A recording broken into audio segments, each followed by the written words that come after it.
Toronto's very own Lilly Singh, who made the jump from YouTube to late night TV, is ending her show a little late with Lilly Singh to pursue other ventures. Well, actually, it seems the show was brought to an end by NBC, the network who produced the show. However, there may be a silver lining to all of this. If you're a fan of the show, unfortunately, no, there isn't going to be a third season. However, we haven't seen the last of Lilly on TV just yet. I'm gonna tell you guys all about it right now in InformOverload. Smash that like button and let's get into it. Let's go! Debuting in September of 2019, Lilly Singh was making some serious moves when it was announced she'd be getting her own late night TV show. If people thought the Scarborough native had reached new heights when she managed to become best friends with Dwayne "The Rock" Johnson, well, think again, because like any good businesswoman and entrepreneur, it seems Lilly is once again stepping her game up. Now, I'll be honest with you guys, I didn't watch the show, but let me know if you guys did in the comments down below. I think maybe I saw like the first episode. With all due respect, it just seems that her show couldn't compete with the likes of Jimmy Fallon or Seth Meyers, who were scheduled to air in the time slots prior to her show.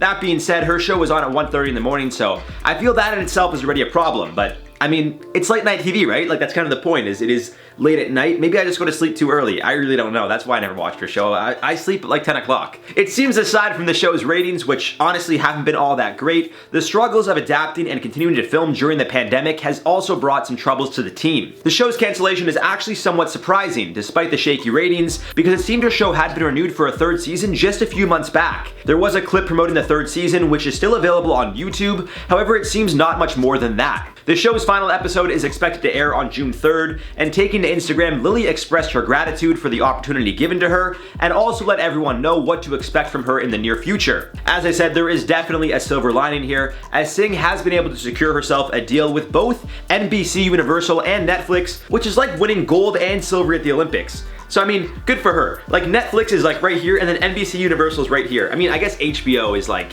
maybe there with Netflix. You guys get what I'm saying though. Good for her. Sharing a statement on Instagram, she explained, I quote, "2 years ago, I embarked on the wild journey of late night TV. I knew the show was about more than me, and I will forever be grateful for the opportunity and support. Today I write to you from a similar place of deep gratitude to share some news. I'm going to focus on the slate of projects my company Unicorn Island Productions is developing, and we're saying goodbye to a little late with Lilly Singh. I have a desire to make longer form content telling underrepresented stories, which is difficult to execute on a nightly show.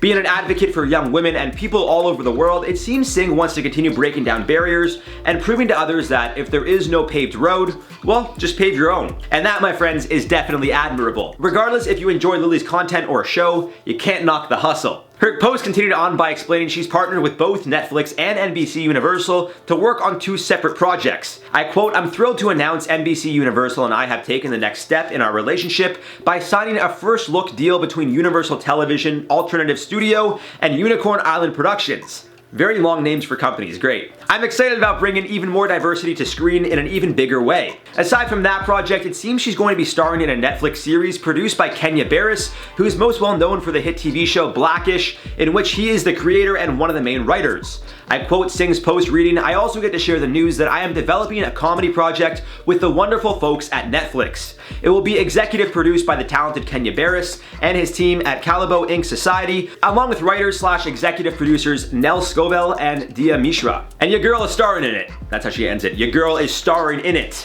So aside from being the show's lead, or so it appears, she'll also be producing, or as she put it, developing the project. Wrapping things up, appearing to be quite excited from the text in her post, Lilly wrote, I quote, "This is just the beginning. I can't wait to share more with you, but this is all I can tease for now. I'm beyond grateful for your support, past, present, and future. And to the Late with Lilly crew, I'm so proud of the progress we made in diversifying late night. We've given 21 people their late night debut this season. That's pretty incredible, and it's been a true honor." It seems when Singh first debuted her show, it was met with mixed feelings. She had a lot of support from her followers and the YouTube community, but it seems those who watch traditional television, or should I say, the boomers, had issues with her. I'm just kidding. It's no secret that a handful of YouTubers have found ways to break out of the platform, with Lilly getting her own TV show, the Paul Brothers Boxing, and Mr. Beast making his own restaurant of sorts. This is clearly just the beginning of what's to come for some of the platform's biggest stars. That being said, it seems there is also somewhat of a negative connotation that is brought with the idea of a YouTube star making the transition to Hollywood, as those who don't watch YouTube likely think there isn't much work that goes into creating content. I can't say for sure, but a lot of people probably mesh the idea of like influencers, YouTubers, and content creators all under one net, which I mean, I can see why, but I think they are all incredibly unique in their own ways. A lot of them have their own ways of making things work, is what I'll say. All in all, I want to wish Lilly all the best with her future endeavors. It's not yet been determined what will be taking over her 1:30 a.m. slot on NBC. However, it seems the network is going to be going back to what they called a creative playground for the time slot, swapping out some of their original programming. Not sure what that will be, but we'll just have to wait and see until after June 3rd. It's also unclear when we can expect Lilly's new project to be released, but given that it seems we're almost at the light at the end of the tunnel, aka this pandemic is hopefully coming to an end, well, maybe they'll drop the pilot before a year's end. As always, let us know your thoughts on this one down below. For now, let's do some comment replies from the video. Jake Paul has officially been banned. A Michael Production said every time someone goes, yeah, but you gotta admit, you gotta give it to him. When talking about the Logan brothers, they're low-key admiring these two idiots who are the embodiment of internet toxicity. FML, so many other people we could be supporting or holding up. I mean, I've said it before, I like Logan. I do think he's changed, and I like him. I like what he's doing. I think Jake, I mean, I can't say what I think about Jake on here because they'll beep it out. I don't think he's the nicest guy, but I think the character he's created is smart. I could admire the fact that, you know, he sees an opportunity where he plays the villain and people hate him, but he can still make a lot of money doing it. And if he's okay with that morally, then my hat's off to him. I'll like, that's definitely admirable that he can play a character and make money off of it. That's what wrestlers do. Doesn't mean I like him as a person, but I could admire that he's cracked the code to make a lot of money. Erica Stone said, I wouldn't be surprised he planned this from the start. This is a YouTuber that does crazy stuff for views and doesn't care who gets hurt physically and emotionally. 100% he did plan it. He told Logan he was gonna do it, and he made a video saying he was gonna do it. So he was planning to take Floyd's hat the whole time. He didn't care the outcome. He was just gonna do it because, again, smart. He just knew this would be headlines. The fight isn't about Logan and Floyd now. It's about Jake Paul stealing Floyd's hat. Like, more money for him. Wrong thing to do, of course, but he doesn't care. Victoria Veray said, I love that everyone was finally able to see Jake Paul get punched in the face and without paying a single cent of pay-per-view. Well, I mean, I think even when people watch his fights, they don't pay for the pay-per-views, but I'm not saying that because I don't want Triller to come sue me. You know, I didn't even watch the fight. So there you go, Triller. You can't come after me. All right, guys, that's all for this one. I've been your host, Jared Pepper Bronstein. We'll see you guys soon.